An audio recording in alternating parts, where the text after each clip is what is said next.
Hello everyone, welcome back to my channel. Class 9, chapter number 8, quadrilaterals exercise. Today we will solve question number 7 from exercise 8.1. Question number 7 में है ABCD is a trapezium in which AB parallel to CD. एक ये दे रखा है अपन को figure, इसमें AB parallel बताया CD के और AD पैरेलल है, इक्वल है BC के. Show that angle A equals to angle B. अब ये इतने सारे दे रखे अपन को, ये सॉल्व करना है, बताना है, इसको प्रूव करना है. एंगल ए इक्वल है एंगल बी के. कैसे? ए बी पैरेलल है, ये ए बी पैरेलल है सी डी के, और ए डी ये वाला ए डी इक्वल है बी सी के. ए डी और बी सी ये इक्वल है. ठीक है, इतनी बात समझ में आई.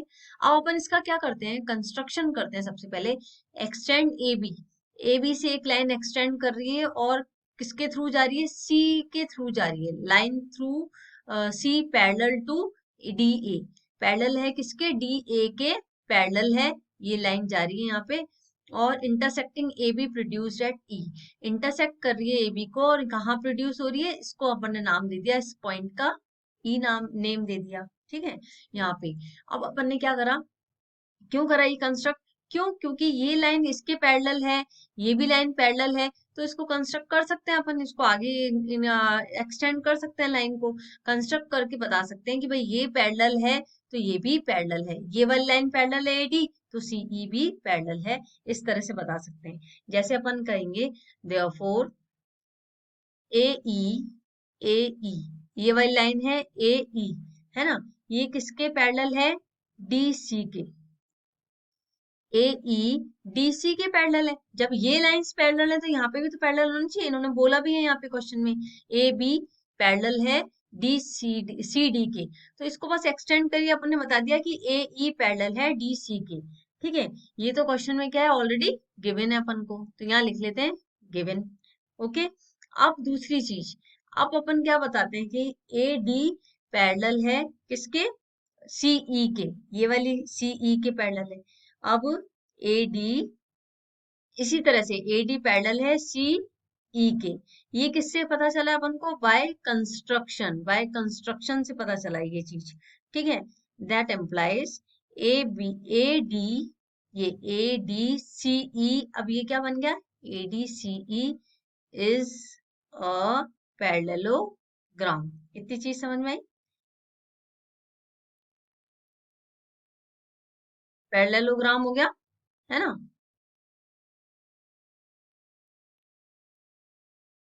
ये बन गया पैरेललोग्राम बन गया. अब अपन को क्या कह रहेंगे आगे, ये देखते हैं अपन इसमें. तो अपन देखते हैं ये पैरेललोग्राम हो गया, है ना. A D C E is a parallelogram. अब इसलिए जब ये पैरेललोग्राम हो गया तो इधर देखो, ए डी किसके इक्वल हो गया? ये ए डी इक्वल हो गया बी सी के.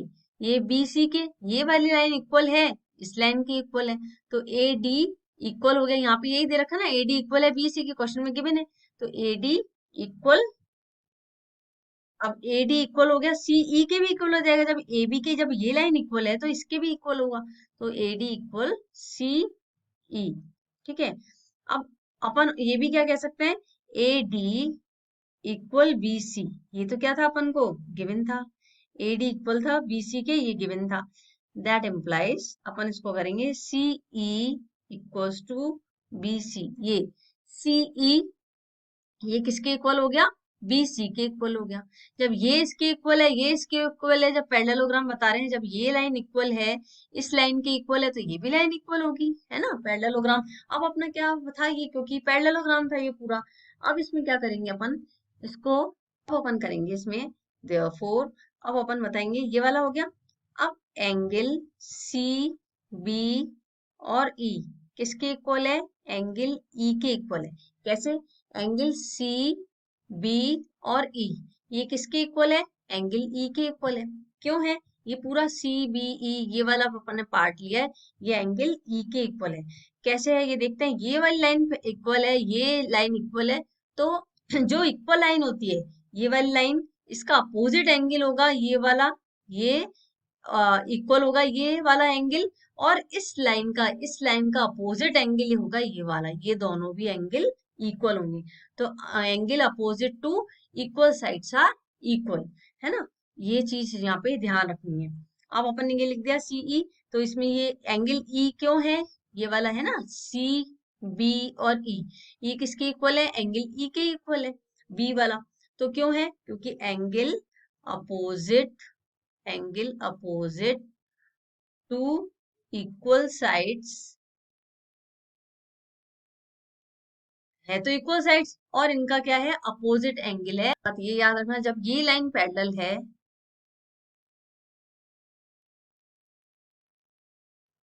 ये वाली लाइन पैरेलल है किसके,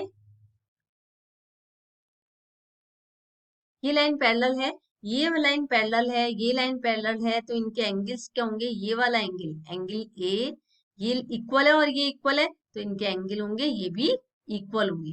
एंगल ए पे बनने वाला और एंगल बी पे बनने वाला एंगल भी इक्वल होंगे। अब अपन को आगे क्या देखना है कि ये अपन अब इसके आगे देखते हैं, ये angle opposite equal sides are equal, पहले ये देख लिया था अपन ने। अब इसके आगे अपन ये देख रहे हैं कि angle A plus angle E, जब एक लाइन इक्वल है, ये पैरेललोग्राम है, तो अपोजिट साइड्स, एक ही साइड पे बनने वाले एंगल हैं, वो भी क्या होंगे, 180 डिग्री होंगे, एक जैसे होंगे 180 डिग्री। ये अपन ने सपोज इसको फर्स्ट इक्वेशन दे दी। अब अपन ये भी कह सकते हैं ऑल्सो एंगल बी प्लस ये एंगल बी, ये वाला एंगल की बात कर रहे हैं, और दूसरा एंगल ये वाले एंगल की बात कर रहे हैं। जब एक ही लाइन पे बनने वाले दोनों एंगल हैं, वो भी क्या होते हैं, हमेशा लीनियर पेयर होते हैं, 180 डिग्री होते हैं। तो इसको ऐसे लिख सकते हैं, एंगल बी ये वाला एंगल, और angle C B E, angle C B E, इस पे बनने वाला एंगल, ओके, ये भी क्या होंगे, 180 डिग्री। क्यों होंगे, क्योंकि लीनियर पेयर, ठीक है ना, लीनियर पेयर, या तो पूरा लिख लेना इसको, लीनियर पेयर, ठीक है। अब इसके आगे चल, ये हो गई हमारी इक्वेशन 2, ओके। अब इक्वेशन 2 बन गई। अब इसमें क्या करना था अपन को, फ्रॉम इक्वेशन, अब दोनों इक्वेशन को देखना ध्यान से, from equation 1 and 2, from equation 1 and 2। अब इसमें क्या है, दोनों को प्रूव कर सकते हैं, left hand side angle A plus angle E equal है किसके, इसके इक्वल है, इसको यहाँ लिखते हैं एंगल बी प्लस एंगल, अब एंगल ई को अपन ने क्या लिखा था, फर्स्ट वाली इक्वेशन में क्या था, एंगल ई की जगह पे था सीबीई, तो यहाँ लिख सकते हैं एंगल सीबीई। इसको करेक्ट करते हैं, यहाँ पे लिखते हैं एंगल सीबीई, ठीक है ना, एंगल सीबीई और बी प्लस एंगल सीबीई। अब ये क्या है, सीबीई, अब ये left hand side right hand side CBE cancel, अपना क्या आ गया, angle A equals to angle B. अब अपन से पूछा क्या, फर्स्ट पार्ट यही पूछा है, एंगल ए इक्वल है क्या एंगल बी के, तो ये हो जाता है angle A is equals to angle B, hence proved, hence proved, okay. अब चलते हैं नेक्स्ट बी, सेकंड, इसका नेक्स्ट सेकंड पार्ट क्या है, angle C equals to angle D. अब अपन को सेकंड पार्ट में सबसे पहले ये वाली जब लाइन एंगल सी और एंगल डी को करना है, अपन को सी और डी बताना है, तो ये वाली लाइन इक्वल है इसके, तो अपन लिखते हैं एंगल ए बी पैरेलल है सी डी के, ये एंगल डी और सी करना है, तो एंगल ए बी, ये A B line D C के पैरेलल है। अब अपन इसको करेंगे कि angle B plus angle C, वो किसके इक्वल है, 180 डिग्री। इसको अपन ने इक्वेशन 1 नाम दे दिया। तो एंगल बी और एंगल सी किसके लाइन की, किस पे इक्वल है, ये इक्वल होती है, एंगल बी और एंगल सी 180 डिग्री। अब ऐसे angle A plus angle D, है ना, एक ही लाइन पे बन रही है एंगल ए और एंगल डी, ये भी क्या होंगी, 180 डिग्री। इसको इक्वेशन सेकंड अपन ने नेम दे दिया। अब अपन क्या करें, कंपेयर करें या सॉल्व करें equation from equation 1 and 2, from add equation 1 and 2। अब इन दोनों इक्वेशन से अपन ने क्या करा है, angle B plus angle C equals to ये angle A plus angle D, है ना, ऐसे ही लिखना है ना अपन को, angle A plus angle D. अब फ्रॉम सेकंड पार्ट से अपन क्या लिखे इसको, सेकंड पार्ट में देखा था अपन ने, सेकंड पार्ट क्या है, एंगल ए इक्वल्स टू, पहले फर्स्ट पार्ट से, from equation 1, from first part में देखा था अपन ने, एंगल ए इक्वल है एंगल बी के। अब ये एंगल ए इक्वल है एंगल बी के, अब अपन को निकालना क्या है, सी और डी निकालना है। तो अपन एंगल बी की जगह क्या रख लें, एंगल ए रख दें, फर्स्ट इक्वेशन में देख ही लिया था अपन ने, plus angle C equals to, यहाँ पे भी क्या रखें अपन, इसमें एंगल ए है, ये रख लिया angle A plus angle D. तो ये एंगल ए और एंगल ए कैंसिल, तो अब ये क्या आ जाएगा अपना, देयरफॉर ये आ गया angle C equals to angle D. ये अपना आता है सेकंड पार्ट, सेकंड पार्ट अपना प्रूव हो जाता है, angle C equals to angle D, hence prove. Okay, अब आता है अपन नेक्स्ट थर्ड पार्ट पे, थर्ड पार्ट है अपना, अपन थर्ड पार्ट पे, थर्ड पार्ट क्या है इसका, थर्ड पार्ट है triangle A B C, triangle A B C congruent है ट्राइंगल बी ए डी के। अब अपन इसको सॉल्व करने के लिए सबसे पहले यहाँ पे क्या कहा है, ए बी सी ट्राइंगल बोला है, तो अपन इसका डायगोनल बना लेते हैं। ये सपोज ये यहाँ से ये एक डायगोनल बन गया और ये बी से एक डायगोनल बन गया। अब ए बी सी ये वाला लिया अपन ने ट्राइंगल, तो ट्राइंगल ए बी सी और triangle A B A D, ये रहा बी ए और डी, ये वाला ट्राइंगल और इधर से ये वाला ट्राइंगल, ये किस पे बन रहे हैं, ये ध्यान रखना है सबसे पहले। तो इसमें क्या चीज गिवन है अपन को, क्वेश्चन में दे रखा है B C equals to A D, ये तो गिवन है बी सी, इसकी एक लाइन ये बी सी और ए डी, ये दोनों लाइन ये इक्वल है, ये गिवन है क्वेश्चन में।